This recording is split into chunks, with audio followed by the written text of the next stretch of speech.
आज का जो हमारा टॉपिक है वो है डीबीएमएस में ज्वाइनिंग के ऊपर। हमने पिछली कक्षा में देखा था कि हम टेबल को नॉर्मलाइज करते समय या टेबल में जो प्रॉब्लम्स आती है रिडंडेंसी की वजह से, उसको प्रॉब्लम को सॉल्व करते समय टेबल को नॉर्मलाइज करते हैं और टेबल को डिकम्पोज कर देते हैं या 2 हिस्से में या 3 हिस्से में तोड़ देते हैं, जिससे हमारी इन्फॉर्मेशन भी जो है वो क्या हो जाती है, ब्रेक हो जाती है और अधूरी इन्फॉर्मेशन हमारे किसी काम की नहीं है।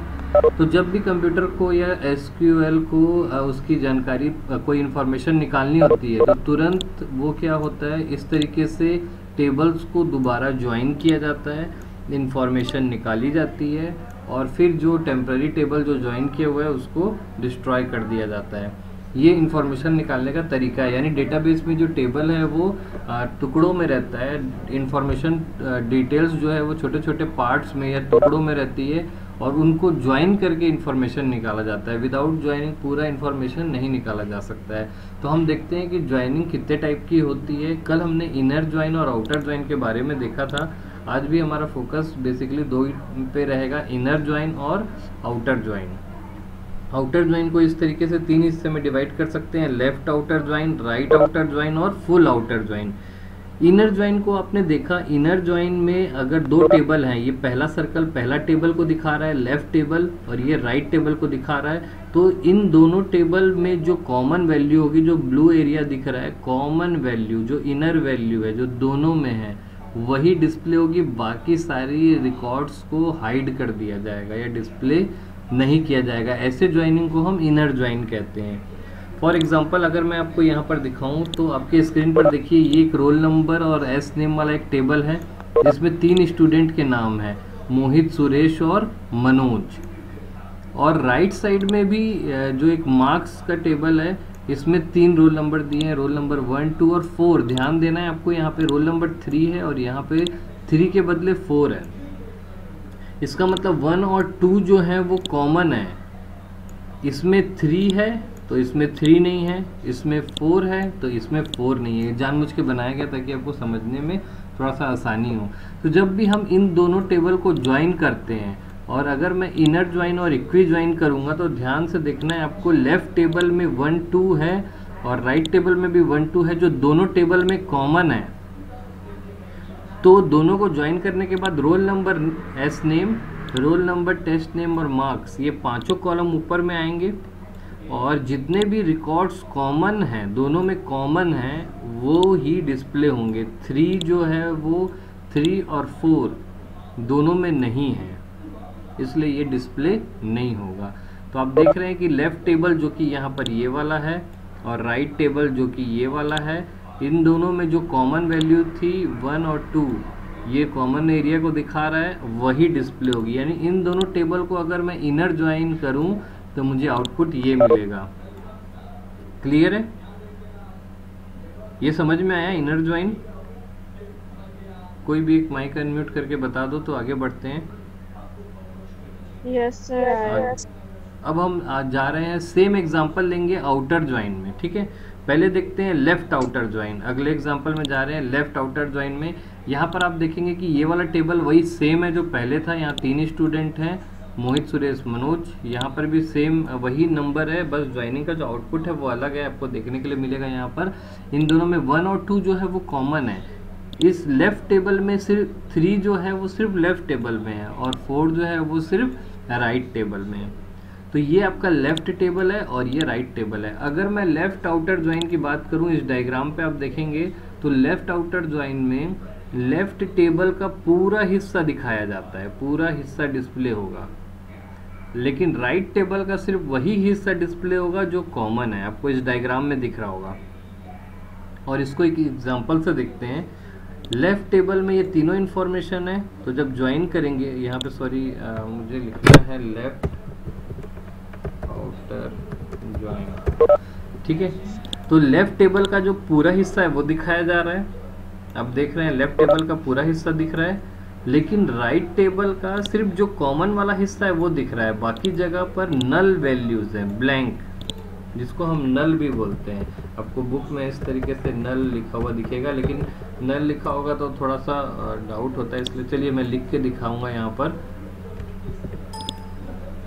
तो नल वैल्यू लिखी हुई आपको दिखेगी यहाँ पर, या कुछ भी नहीं दिखेगा। नल मतलब कुछ भी नहीं। तो आपको यहाँ पर लेफ्ट आउटर ज्वाइन का आउटपुट मेरे ख्याल से समझ में आ गया होगा, और इस डायग्राम को आप अच्छे से इनसे रिलेट कर पा रहे होंगे कि लेफ्ट टेबल का पूरा डिटेल आ गया, बट राइट टेबल का सिर्फ वही डिटेल आया जो कॉमन था। जैसे 4 इसमें था वो यहाँ पर नहीं आएगा, यहाँ पर 4 की इंफॉर्मेशन नहीं आएगी। मेरे ख्याल से ये समझ में आ गया होगा लेफ्ट आउटर ज्वाइन। आ गया तो अनम्यूट करके कोई भी एक बता दो, आगे बढ़ेंगे। यस सर, समझ में आ गया। आते हैं राइट आउटर ज्वाइन में। जस्ट इसका अपोजिट होगा राइट आउटर ज्वाइन में। ये टेबल सेम वही है, ये टेबल सेम वही है, सेम टेबल लेकर हमने बनाया है।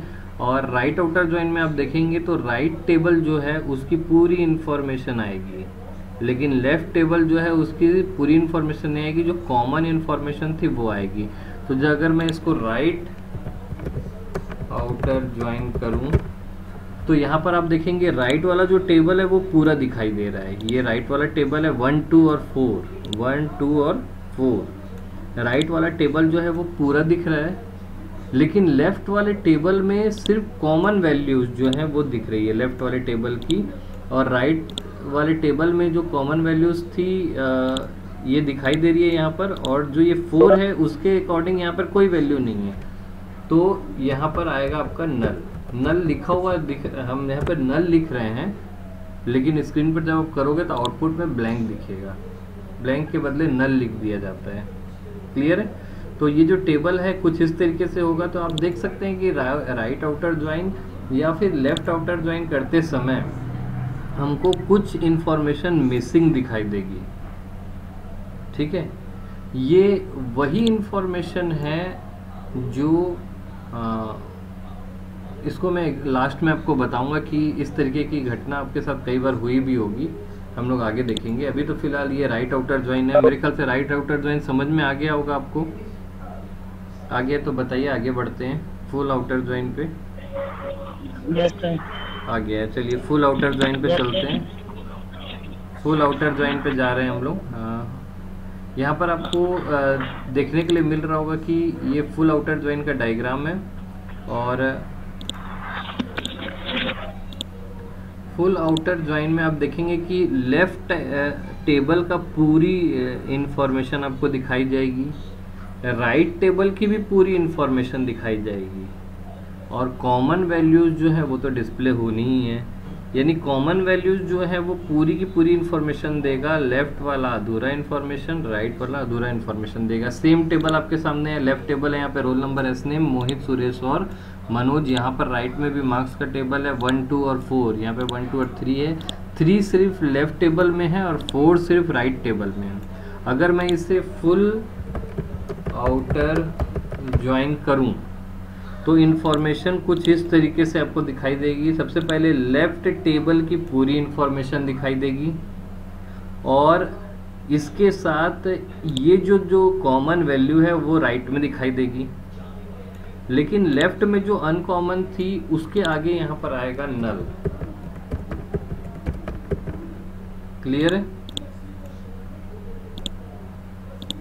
और वैसे ही राइट की यहाँ पर इंफॉर्मेशन आएगी और यहाँ आएगा नल। तो आप देख सकते हैं कि फुल आउटर ज्वाइन जो है वो लेफ्ट आउटर ज्वाइन और राइट आउटर ज्वाइन दोनों का कॉम्बिनेशन है। और आपको ये भी साफ साफ दिख गया होगा कि लेफ्ट आउटर ज्वाइन में कुछ इंफॉर्मेशन मिसिंग है, राइट आउटर ज्वाइन में भी कुछ इंफॉर्मेशन आपके पास मिसिंग है, और उसी तरीके से फुल आउटर ज्वाइन में भी कुछ इंफॉर्मेशन आपके पास मिसिंग है। क्लियर है? तो ये जो आप देख रहे हैं कि इनर ज्वाइन में एकदम एग्जैक्ट डेटा मिलता है आपको इनर और इक्वी ज्वाइन में, और ये डेटा किसी तरीके से आपको कन्फ्यूजन पैदा नहीं करेगा। इनर ज्वाइन वाला डेटा है, लेकिन इनर ज्वाइन वाले तो इस तरीके से हमने देखा कि जो लेफ्ट आउटर ज्वाइन है इसमें कुछ इन्फॉर्मेशन, और राइट आउटर ज्वाइन और फुल आउटर ज्वाइन में कुछ इन्फॉर्मेशन मिसिंग है। और इस तरीके की मिसिंग इन्फॉर्मेशन को जब हम यूज़ करेंगे तो कहीं ना कहीं कोई ना कोई डिटेल मिसिंग होगी, और आपने इस तरीके से कभी देखा भी होगा कि मान लीजिए आप इस कॉलेज का फॉर्म भरते हैं, तो कॉलेज का फॉर्म भरते समय ना 2-3 स्टेप होता है। पहले स्टूडेंट का डिटेल दीजिए, फिर प्रीवियस ईयर का डिटेल दीजिए, फिर फीस का डिटेल दीजिए, फिर पेमेंट करिए, तब फॉर्म कंप्लीट माना जाता है। ऐसा आपने सबने देखा होगा कि 3-4 स्टेप में फॉर्म भरा जाता है। अब स्टूडेंट क्या करता है कि जब पहला स्टेप में फॉर्म भरता है तो वो अलग टेबल में स्टोर होता है, दूसरे टेबल में भरता है तो अलग स्टोर होता है, तीसरे में भरता है तो अलग होता है, और चौथे में भरता है तो 4 अलग अलग टेबल में इंफॉर्मेशन स्टोर होती है। और जब जब फॉर्म भरा जाता है और फॉर्म पर जब एडमिट कार्ड जनरेट होता है तो चारों टेबल को ज्वाइन किया जाता है और फिर एडमिट कार्ड बनाया जाता है, या उसका मार्कशीट बनाया जाता है, या उसकी रिसिप्ट बनाई जाती है, कोई भी चीज़ बनाई जाती है। तो अगर स्टूडेंट क्या करते हैं, कभी पहला फॉर्म भरे और पहले को भरना छोड़ के सीधा वो ये वाले में भर देते हैं। अगर वो प्रोसीजर को सही से फॉलो नहीं करते हैं तो स्टूडेंट जो है पहले टेबल को भर के सीधा सेकंड स्टेप में जंप कर देता है। और सॉफ्टवेयर में इतनी खासियत नहीं है कि वो डायरेक्ट सेकंड में जंप करने से रोके। सॉफ्टवेयर को असल में रोकना चाहिए कि डायरेक्ट सेकंड में ना जा पाए, जब पहला कंप्लीट हो तभी सेकंड में जाए, या फिर सेकंड कंप्लीट हो तब थर्ड में जाए।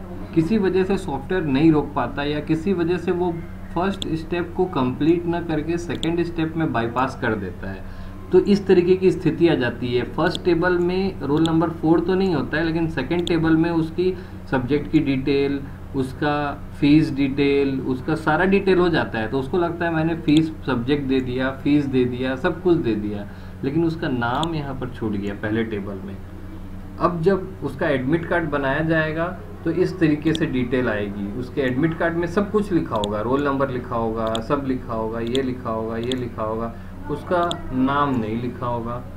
तो बाकी सभी के एडमिट कार्ड में नाम, रोल नंबर सब कुछ लिखा है, उसके एडमिट कार्ड में, मार्कशीट में सब कुछ लिखा है, बट नाम नहीं लिखा है। आप देखे भी होंगे कई बार कि किसी के एडमिट कार्ड में फादर्स नेम छूट जाता है, किसी के एडमिट कार्ड में हिंदी मीडियम लिखना था, इंग्लिश मीडियम लिखा जाता है, या किसी में मीडियम लिखाता ही नहीं है, किसी में क्लास नहीं लिखाता है, किसी में एनरोलमेंट नंबर छूट जाता है। अब ये आपके साथ घटना घटित हो चुकी है सभी के साथ। आपने जब फॉर्म भरा था उस समय एनरोलमेंट नंबर नहीं आया था, तो उस समय एनरोलमेंट नंबर का जो कॉलम था वो ऐसा ब्लैंक था। कुछ लोगों ने क्या किया कि फॉर्म भरते समय उन्होंने अपना एनरोलमेंट नंबर दिया, तो उनका एनरोलमेंट नंबर यहाँ पर आ गया। अब जब मार्कशीट जनरेट हुई तो टेबल को इसी तरीके से ज्वाइन किया गया, तो कुछ लोगों के में एनरोलमेंट नंबर प्रिंट हुआ और कुछ लोगों के में एनरोलमेंट नंबर प्रिंट नहीं हुआ। तो इस तरीके से अगर मैं इनर ज्वाइन यूज़ करता वहाँ पर, तो अगर जिसका एनरोलमेंट नंबर नहीं होता तो उसकी तो मार्कशीट ही जनरेट नहीं होती। जैसे रोल नंबर 3 और रोल नंबर 4 की मार्कशीट ही जनरेट नहीं होगी, और ये बहुत बड़ा इशू बन जाएगा।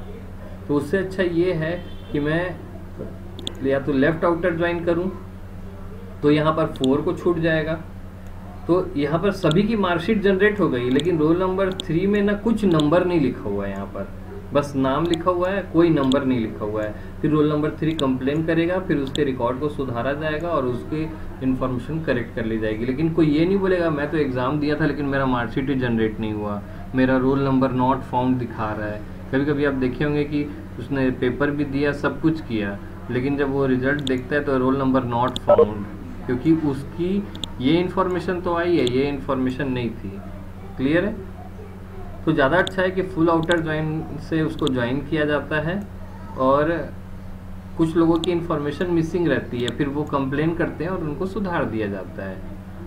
लेकिन अगर इनर ज्वाइन से करेंगे तो रोल नंबर 3 और रोल नंबर 4 जो है वो जाके हल्ला करेंगे यूनिवर्सिटी में कि हमने पेपर दिया था लेकिन कुछ गड़बड़ी हुई है, इतनी जब हमारा रिजल्ट रोक दिया गया तो पेपर कैसे चेक किया हुआ होगा, सब चीज़ में सवाल उठा देते हैं। तो उससे बचने के लिए सबसे अच्छा तरीका ये है, ये यूनिवर्सिटी में ही नहीं हर जगह होता है।